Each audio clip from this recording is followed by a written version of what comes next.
नमस्कार दोस्तों, ये सच्ची कहानी है विराटनगर जयपुर की रहने वाली विमला की। विमला 12 साल से जय गुरुदेव की भक्ति करती थी, लेकिन इन्हें कोई लाभ नहीं मिला।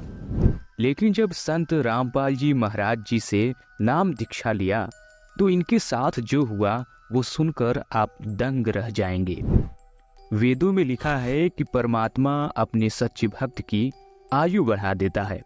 यदि रोगी मृत्यु को प्राप्त हो चुका है तो भी उसे जीवित कर 100 वर्ष की आयु प्रदान कर देता है। यह वीडियो देखने पर यह बिल्कुल सच साबित होता है। नमस्कार जी। सत साहेब जी। क्या नाम है बहन जी आपका? मेरा नाम विमला भगतमती है, विराटनगर की रहने वाली हूँ मैं, जिला जयपुर है। बहन जी, संत रामपाल जी महाराज से नाम दीक्षा आपने कब ली?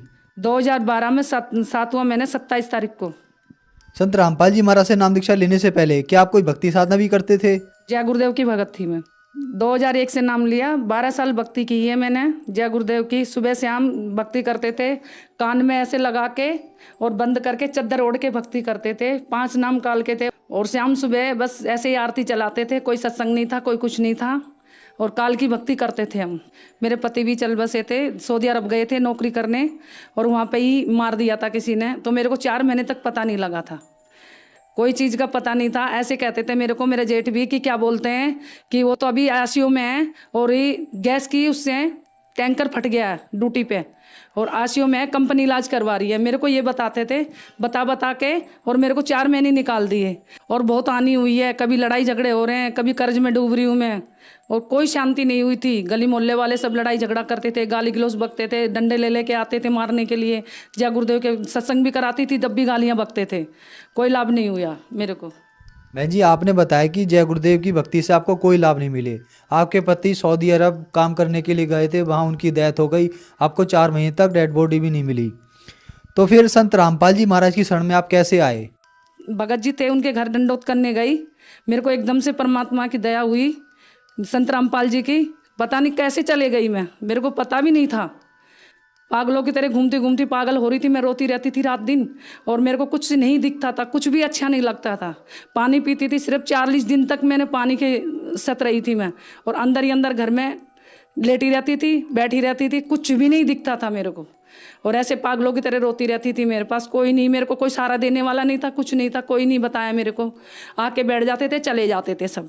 इसलिए फिर मैं गई संत रामपाल जी की शरण में, जिन भगत जी ने नाम ले रखा। फिर वहाँ दंडोतम प्रणाम करके मैं प्रार्थना लगाई कि क्या बोलते हैं, रामपाल महाराज मैं आपकी शक्ल देखी हूँ, आपका नाम सुन रही हूँ, मैं आपको दंडोत करके जा रही हूँ। आप मेरा पति मरा है या जिंदा है, कोई भी मार दिया, क्या घटना हुई है उसको मेरे सामने ला दो। आपकी शक्ति जब जानूंगी मैं नाम ले लूँगी आपका।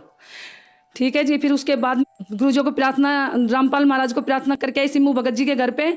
उसके बाद में तीसरे दिन, 3 दिन के बाद में दिन में 11 बजे दंडोत करके आई। 11 बजे दंडोत करके आई, संडे के दिन 11 बजे दिन में आके घर पे मट्टी लग गई। फिर उसके बाद में मुझे होश नहीं है कुछ भी, फिर मैं पागलों की तरह हो गई। फिर 1 साल निकल गई मेरी। 1 साल निकलने के बाद में फिर पंडित से मैंने दुर्गा पाठ करवाया 17,000 रुपये दे के और वो पंडित से फिर मेरी खटापटी हुई। दोनों लड़कियों की स्थिति बिगड़ती जा रही थी और मेरे को धमकी लगा के गली मोहल्ले वाले ऐसे कहते थे कि अभी तो तेरा पति मरा है, उसके बाद में तेरे बेटे मरेंगे, अब तू बचा लियो। कैसे बचाएगी, हम तेरे को देखते हैं, अब तेरी 3 बेटों को भी ख़त्म करवाएगी तू। मेरे को ये धमकियाँ लगाते थे। इसलिए मेरे को डर के मारे फिर मैं भगत जी के घर गई, सिम्मू जी के, और वहाँ से फिर मैं बोली भगत जी को कि क्या बोलते हैं भगत जी, मेरे को संत रामपाल जी के आश्रम में कब लेके चलोगे? तो वो बोले कि कब चलेगी तू आश्रम में? मैंने कहा मेरे को आज ही लेके चलो, मैं परेशान हूँ। मेरे को पंडित ने ऐसे बोला कि मैं भोले बाबा की मूर्ति पे रख दूंगा, काली माता के सामने रख दूंगा, काली माता करेगी जो करेगी तेरे बेटों का, फिर देखियो क्या होगा। उसकी झगड़ा हो गया। शाम को 7 बजे जाके सिम्मू भगत जी के घर गई, मैं उसके पैर पकड़ी। मैं बोली भगत जी संत रामपाल जी के शरण में आश्रम में लेके चलोगे मेरे को? कि तू चलेगी? मैंने कहा हाँ मेरे को आज लेके चलो। सुबह 4 बजते बजते मेरे को ऑटो में बिठा के ले गए। फिर छोटा बेटा सचिन नाम का भगत और मैं 2012 को 7वें महीने की 27 तारीख को संत रामपाल महाराज जी की नाम दीक्षा लेके आई मैं। बहन जी, आपने बताया कि जो भक्ति साधनाएं आप करते थे उनसे आप बहुत दुखी थे। आपके पति की डेथ हो गई, आपके बच्चे बीमार हो गए, आप तांत्रिकों के चक्कर में फंस गए। फिर आपने संत रामपाल जी महाराज से नाम दीक्षा ली। तो संत रामपाल जी महाराज से नाम दीक्षा लेने के बाद क्या आपको कोई लाभ भी प्राप्त हुए? सबसे पहले तो लाभ ये प्राप्त हुए, मेरे को 3-3 बंडल पीती थी मैं रोज़ की। सबसे पहले तो वो छूटी। अब दूर से कोई पीता भी है, मेरे को बदबू आती है और चक्कर आने लग जाते हैं मेरे को। उसके बाद में सर मेरे को सबसे पहले ये लाभ हुए, मेरे पति की बॉडी नहीं मिली थी सऊदी अरब में, ना मेरे को पता था मरे हैं कि जिंदे हैं, कोई पता नहीं था मेरे को, कोई बताता नहीं था मेरे को। तो मैं जाके संत रामपाल जी महाराज की मैंने फ़ोटो देखी, सिम्मू की घर पे टीचर हैं वो, उनके घर पे देखी, मेड़के हैं वो, ठीक है जी। उनके घर पे जाके मैंने दंडोत करी और प्रार्थना लगाई।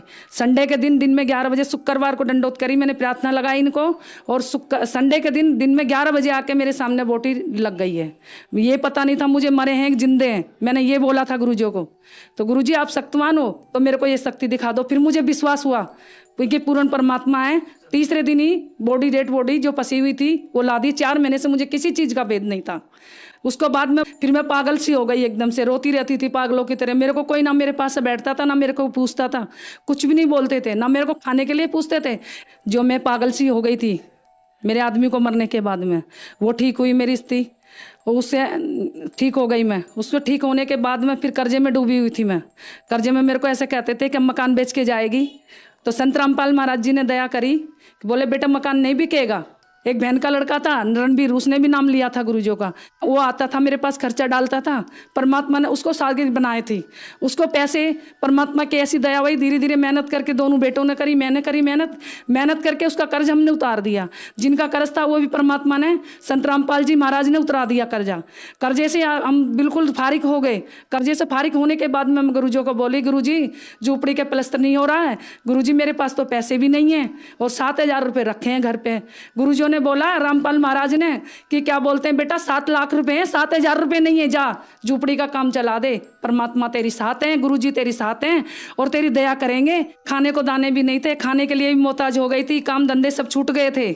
और संत रामपाल जी महाराज ने ऐसी दया करी जो कि प्लस्तर भी हुआ, टैल भी लगी और सारा काम हो गया, नीचे मार्बल हो गया। फिर ठेकेदार को सिखा के और अड़ोसी पड़ोसी उसको भेज दिए। फिर उसके बाद मेरे पास पैसे खत्म हो गए। फिर मैं गुरुजियों को बोली कि गुरुजी मेरे पास पैसे नहीं है, कि बेटा मालिक दया करेंगे सब आ जाएंगे पैसे, तेरा काम हो जाएगा। फिर एक भगत ने मेरे को 8,000 रुपये दिए, एक भगत ने मेरे को 15,000 रुपये दिए। परमात्मा ने ऐसी, गुरु महाराज जी ने ऐसे दया करी जो सारा काम संत रामपाल जी महाराज ने। और फिर देखते रह गए अड़ोसी पड़ोसी सब, जो ठेकेदार भाग के गया था वो भी देखता रह गया। वो सोचा था कि क्या बोलते हैं इसका काम नहीं होएगा, अब ये काम बीच में रह जाएगा। और मालिक ने ऐसी दया करी, संत रामपाल जी महाराज ने सारे काम करके दिखा दिए। उसके बाद में फिर लड़कों की काम धंधा सब लग गया, मालिक ने ऐसी दया करी। फिर कर्ज था बहन के लड़के का, वो भी दे दिया। फिर अड़ोसी पड़ोसी का कर्ज था, वो भी दे दिया। और उसके बाद में मथुरा गई थी मैं आर्टिफिशियल सामान लेने, पजेब तोड़ियाँ लेने और बिछुआ लेने, चूड़ियाँ लेने। तो चूड़ियाँ लेने के बाद में उस दिन 15 मार्च को मार्केट बंद थी, मुझे पता नहीं था, मथुरा में गई थी। बड़ा लड़का था मनोज नाम का, उसका मेरा बल्लमगढ़ में आके एक्सीडेंट हुआ शाम को 7 बजे।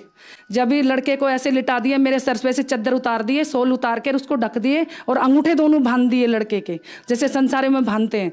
बांधने के बाद हम फिर मैं संत रामपाल जी महाराज से प्रार्थना लगाई, हे मालिक मैं जय गुरुदेव की भक्ति से गई थी, पति को खो के गई थी मैं, पति खत्म हो गए थे, उसके बाद में आपकी भक्ति ली थी, ये होने वाला था, तो आप इसकी शादी क्यों की। फिर बहू ने फ़ोन मिलाया कि आप कहाँ पे हो। मैं बोली हम ठीक हैं, हम कहाँ पे नहीं हैं, तू घबराए मत। तो बहू बोली नहीं, कुछ ना कुछ बात हो गई है, मेरे को क्यों छुपा रहे हो मेरे से, मेरे वीडियो कॉलिंग पे बात करवाओ। जब मैं गुरुजी को प्रार्थना लगाई झोली पसार के कि मालिक ये क्या होने होता, गुरुजी वहीं पे प्रकट हो गए, संत रामपाल जी महाराज प्रकट होके और लड़के को सोते हुए को आशीर्वाद दे के उठाए। फिर उसके बाद मेरे को आशीर्वाद दिया गुरुजियों ने। फिर लड़का बोला मम्मी तेरे कहाँ लगी है, मैं बोली बेटा मेरे कहीं नहीं लगी है। फिर लड़का बोला चल तो चल। फिर घर पे आ गए। घर पे आने के बाद में गुरुजियों का संत रामपाल जी महाराज का इमृत जल दिया मैंने। इमृत जल देने के बाद में गुरुजियों को दंडोतम प्रणाम करके और इमृत जल दिया। फिर 5 बजे तक लड़का सोता रहा। 5 बजे के बाद में 6 बजते बजते फिर कहने लगा मम्मी मेरे दर्द हो रहा। फिर हम भी घबरा गए कि मालिक का इमृत जल दे दिया हमने, मालिक की दया हो गई संत रामपाल जी महाराज की, मगर एक बार हॉस्टल के अंदर ट्रीटमेंट इसका करवा लेते हैं। परमात्मा की ऐसी, संत रामपाल जी महाराज की ऐसी दया हुई जो वहाँ जाके डॉक्टर 1-1 मिनट में, 1-1 सेकंड में, 10-10 मिनट में डॉक्टर आ गए। सारा चेकअप हो गया, पूरी मशीन का चेकअप हो गया, मेरा भी हो गया, लड़के का भी हो गया, कुछ नहीं आया। फिर उसकी सास आई हॉस्टल के अंदर, बोली अपने गुरु को नहीं छोड़ेगी। मैं बोली मैं नहीं छोड़ूंगी गुरु को, मैं सबको छोड़ दूंगी, गुरु को नहीं छोड़ूंगी। गुरु के पीछे तो संत रामपाल जी महाराज के पीछे तो आज ये बेटा जिंदा है, नहीं तो मेरे बेटे को रात को ही मैं खो देती, आज मट्टी लग जाती। फिर उसके बाद में बहू के 2 महीने बाद बच्चा आने वाला था गर्भ से। 2 महीने के बाद फिर प्राइवेट हॉस्पिटल ले गई मैं।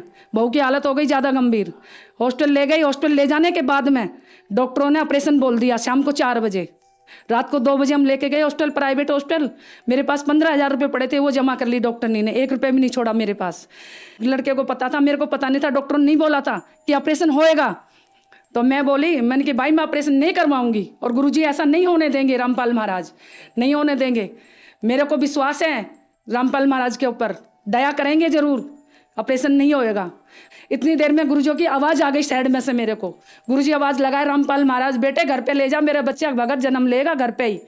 आशीर्वाद मिला हुआ है, तुझे पता नहीं है, तू भूल जाती है, जा घर ले जा। 4:30 पर कमल के फूल दे के गए गुरुजी मेरी झोली में आके। मैं रोती थी, संत रामपाल जी महाराज रोती थी। पड़ोसन ने ये बोला था कि क्या बोलते ले, खिला ले पोता। इससे पहले खंडित हो गया था बच्चा। मैं बोली पोता खिलाऊंगी, मालिक अपना आप देगा। मालिक के कोटे में कोई कमी नहीं है जो कि मेरे को ऐसे ताने मिल जाएंगे। मालिक ऐसे नहीं सुनने देंगे, समृद्ध की शरण में हूँ मैं। ऐसे करके और मालिक ने ऑपरेशन से बचा दिया। बच्चा घर पे हुआ। फिर इतना बड़ा फोड़ा आया बच्चे के सिर में। फोड़ा आने के बाद में डॉक्टर बोले कैंसर है। फिर रिश्तेदारों ने बोला कैंसर है इसके। मैं बोली कैंसर नहीं हो सकता। मैं लड़की को बोली, कोमल नाम है, मैंने बेटा ऐसे कर गुरुजी के प्रार्थना लगा दोबारा से। फिर मैं दोबारा संत रामपाल जी महाराज के प्रार्थना लगाई। दोबारा से प्रार्थना लगाने के बाद में संत रामपाल जी महाराज का ये आदेश आया, बेटे इमृत जल दे दो। इमृत जल मैंने 2 बूंद डाली मुंह में और पस बन के और मुंह में से ऐसे सफ़ेद सफ़ेद निकल गया। वह फोड़ा ठीक हो गया। आज ठीक है, 1.5 साल का पोता है, उसका रोनिक दास नाम है। और आज परमात्मा की दंडोत करता है। संत रामपाल जी का दिया हुआ है वो। और उसके बाद में बीच वाले लड़के का उससे पहले एक्सीडेंट हुआ, आकाश भगत है, गाड़ी के ऊपर से ऐसे चढ़ के चले गया। गाड़ी बिल्कुल आगे से बाइक खत्म हो गई। मालिक की नौकरी पे था, नोएडा के अंदर एक्सीडेंट हुआ। फिर भगत भाई गए देखने के लिए। तो भगत भाई गए तो उसके बाद में देखने के लिए गए तो भगत देखे कि ये तो परमात्मा की बहुत बड़ा चमत्कार है जो गुरुजियों ने इसको बचा दिया। नहीं, जिस तरीके से एक्सीडेंट हुआ उस तरीके से कोई बचा ही नहीं सकता। और 1 महीने पहले उसकी मौसेर सास ने, उसकी सास ने बोला तेरा बेटा मरेगा, अब आकाश तू बचा लियो।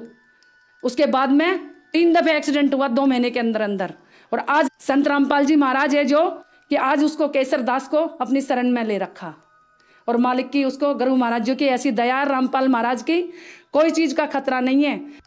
बहन जी, संत रामपाल जी महाराज से नाम दीक्षा लेने के बाद आपको बहुत सारे लाभ हुए, तो जो श्रद्धालु आपको देख रहे हैं आप उन्हें क्या संदेश देना चाहेंगी? मैं उनको ये संदेश देना चाहूंगी, एक समृद्ध की शरण में पड़े रहो। काल जकोड़ा कितना ही मारे, पड़े रहो धनी के दरबार। कुछ नहीं कर सकता काल, और कोई कुछ नहीं बिगाड़ सकता, ना पड़ोसी बिगाड़ सकता, ना रिश्तेदार बिगाड़ सकता। सबसे बड़ी शक्ति संत रामपाल जी महाराज की मिली हुई है, कबीर साहब जी की हमारे को। इससे बड़ी कोई शक्ति नहीं है। भाई बहनों, भक्ति में लगते रहो और भक्ति नहीं छोड़ना है और भक्ति करते रहना। बहन जी, संत रामपाल जी महाराज से नाम दीक्षा कैसे ले सकते हैं? संत रामपाल जी महाराज से दीक्षा से ले सकते हैं कि क्या बोलते हैं, टीवी पे आता 7:40 पे, और उस पर फ़ोन नंबर आते हैं। जहाँ के भी आप हो, जहाँ पे भी आपके आसपास के मिल जाएंगे नंबर। जब फ़ोन करोगे तो वहाँ से आप नामदान ले सकते हो। धन्यवाद बहन जी। दोस्तों, इस संसार में वर्तमान समय में पूर्ण परमात्मा की सच्ची प्रमाणित भक्ति विधि केवल संत रामपाल जी महाराज ही बता रहे हैं, जिसको मर्यादा में रहकर करने से भक्त के असाध्य रोग ठीक हो जाते हैं, मौत भी घुटने टेक देती है। अनहोनी होती नहीं, तू क्यों हुआ उदास, होनी भी टल जाएगी, रख पूर्ण गुरु में विश्वास।